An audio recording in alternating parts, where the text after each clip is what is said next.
Oh Lara, y a tant d'aventures que je ne suis pas. Tu as un héritage, ah comme Laura et David. Messieurs, dames, le bonjour, préparez votre piolet, arc et carquois et votre débardeur dégueulasse car nous partons à l'aventure. L'aventure t'appelle, n'attends pas et cours vers elle. Décidément, cette introduction est très musicale. Avec Tomb Raider. Alors moi, Lara Croft, je l'ai connue avec Angie. J'ai jamais été un gros gamer, donc je suis complètement passé à côté du jeu vidéo. Par contre, quand je me suis pris la PlayStation 3, après avoir défoncé Uncharted, je me suis lancé sur le reboot, et il est magnifique. Un vrai bon jeu d'aventure, avec tout ce qu'il faut pour kiffer. Et quand j'ai vu les premières photos de la production, ainsi que la première bande-annonce, tout de suite j'ai vu que ce nouveau Tomb Raider s'inspirait de ce jeu sur la Lara d'origine. En plus j'ai vu Alicia Vikander à l'affiche, c'est comme une actrice confirmée, et c'est vraiment cool que ce soit pas une bimbo qui reprenne le flambeau. Pas très jolie, Angelina. Désolé pour le jeu de mots. Et ces dernières années, j'ai vu pas mal de films adaptés de jeux vidéo en salle, des très bons et des moins bons. Donc le Tomb Raider d'Angie est à mettre dans la case des mauvais. J'ai aucun souvenir de ces films. J'ai vu les deux et je peux même pas te raconter une scène. Un qui partait plutôt pas mal, mais c'est parti complètement en couille. Les deux premiers Resident Evil étaient regardables. Un que j'ai vraiment bien aimé et qui est plutôt sous-coté, c'est Silent Hill de Christopher Gans. J'ai pas joué aux jeux vidéo, mais en tout cas le film m'a beaucoup plu. Et dans la catégorie encourageant, tu vas sûrement te foutre de ma gueule. J'ai plutôt aimé Assassin's Creed, il tentait des choses pour s'écarter un petit peu du jeu vidéo, donner un tout nouvel arc. Ok, c'était pas parfait, mais il y avait de l'idée, et ça m'a plutôt plu. Même si j'aurais voulu qu'il développe un petit peu le côté Inquisition. Mais on peut pas tout savoir. En tout cas, c'était encourageant. En plus, ce qui est bien, que ce soit Vikander ou Fassbender, c'est des acteurs qui jouent dans de gros films, et de les voir dans des adaptations de jeux vidéo, c'est pas pour faire un suite à Mia Jovovich, mais ça a tout de suite plus de charisme. Donc par rapport à ce film Tomb Raider, j'ai eu le film que j'attendais. Sympa, avec encore des faiblesses. Si tu vas sur ce genre de style, on a l'impression que les producteurs sont plutôt frileux. On a l'impression que ce film ne va pas au bout de ses ambitions. J'ai tout de même passé un bon moment, on attend quand même beaucoup mieux. Je pense qu'ils peuvent aller beaucoup plus loin. Ce film schlinguait la peur. Comme s'ils voulaient vraiment pas se planter et rendre une copie plutôt propre. Au lieu de prendre des risques, c'est vraiment dommage. Et ils sont aussi un peu trop restés sur le jeu vidéo en lui-même. Il y a carrément des scènes de la cinématique du reboot qui sont des copier-coller sur le film. Et ça, c'est dommage. Parce que justement, je pense que en transposant le jeu vidéo à l'écran, tu peux t'en écarter et raconter quelque chose de différent. Comme ce qu'a tenté de faire Assassin. Et ça, c'est un peu frustrant. Donc revenons sur les qualités du film. J'ai vraiment kiffé toute la première partie. La partie qui me fait part de ses origines. J'ai vraiment aimé qu'on parte sur le bébé Lara Croft. Une Lara Croft qui n'est pas finie, qui est débutante, qui fait pas mal de conneries. On voit qu'elle a beaucoup de faiblesses, mais c'est pas non plus une bouffonne. On sent que la meuf a quand même assez de level, parce qu'elle est dans l'action, et c'est un personnage qui a une part d'innocence, et qui a de bonnes valeurs.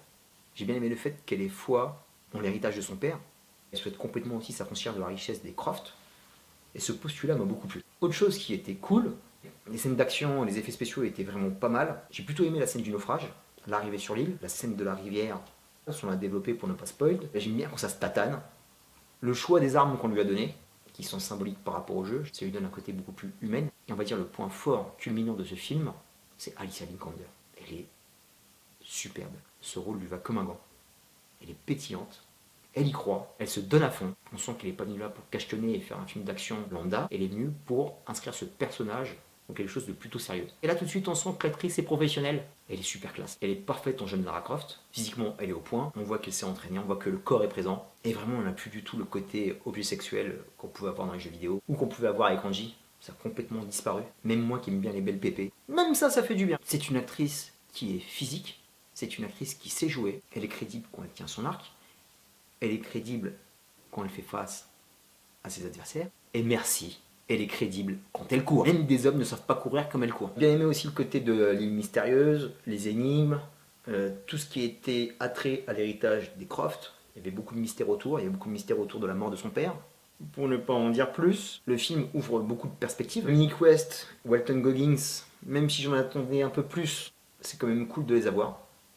C'est quand même des gros acteurs de série. Si tu n'as pas vu The Shield, Justified, The Wire, Vie à faire, fonce. Des bois, advise. On va être honnête, il y a quand même pas mal d'insuffisances. Elle met quand même beaucoup de temps à arriver sur l'île. Il y a pratiquement 45 minutes qui sont passées quand elle débarque. L'île en façade était cool, mais je trouve que ça manquait de décor. Et ce manque de décor va aussi avec le manque de chemin de croix. On voit que c'est une débutante, mais dès qu'elle arrive sur l'île, elle est tout de suite dans le ton. Et on n'a pas senti la souffrance qu'on aurait dû sentir sur ce film. J'aurais bien voulu qu'elle en prenne un peu plus dans la gueule, qu'elle ait un peu plus de difficulté à devenir l'aventurière qu'elle est. En fait, elle passe directement sur une aventure. J'aurais bien aimé qu'elle ait 2-3 checkpoints avant d'arriver sur l'île. Lara, je suis désolé, mais il manque le côté survie, le côté survivor.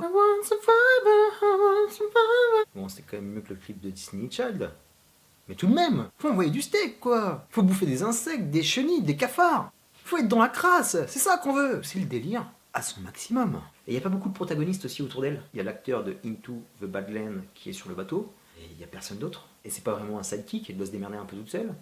Les bad guys, à part Walton Goggins qui a une tête de malade mentale, ça faisait super cheap quand même. Au niveau des décors, on est dans un Tomb Raider et on attend des décors dantesques. Des décors qui sonnent vrais. S'ils s'inspirent de ce reboot, on ne doit pas avoir des décors en toc ou en carton-pâte comme on a eu. La jungle m'a pas du tout convaincu. Même Liam New dans Arrow, il fait plus crédible. Bon sang, c'est un film quoi. Tu sens le fake.